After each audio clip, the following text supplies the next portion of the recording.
Hai, Assalamualaikum korang. Jom masuk dapur. Menu kali ni saya nak masak sayur buncis ayam masak kicap. Jom tonton cara saya membuatnya.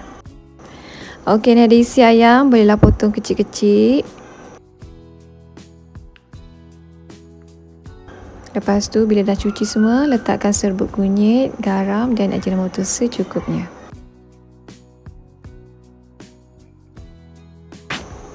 Gaulkan biar rata. Lepas tu perap sekejap. Sementara tu bolehlah potong sayur buncis. Sayur buncis ni saya potong secara menyerong.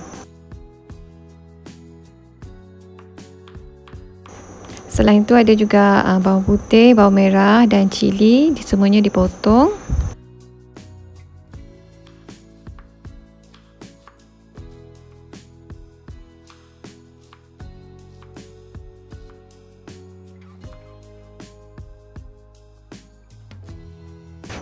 Lepas tu bolehlah panaskan minyak, goreng ayam ni sehingga masak.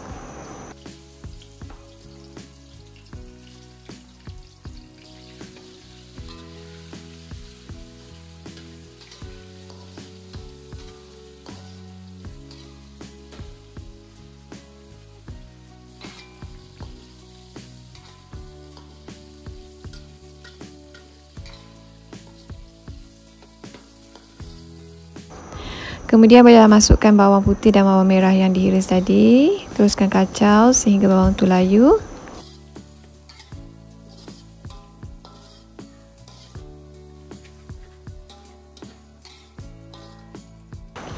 Masukkan juga sos tiram dan kicap manis secukupnya.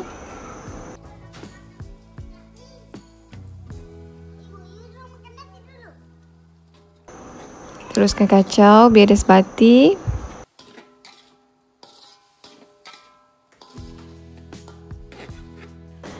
Seterusnya masukkan kacau buncis. Boleh kacau biar dia rata.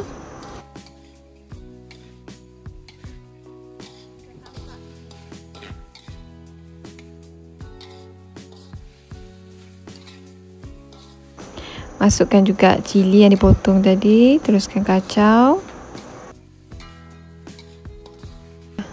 Saya ada tambahkan juga sedikit perasa.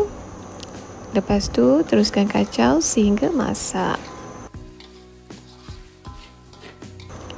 Sayur buncis ayam masak kicap ni 2 dalam 1, ada lauk dan ada sayur. So cukup satu lauk pun dah sedap makan dengan nasi putih yang panas-panas.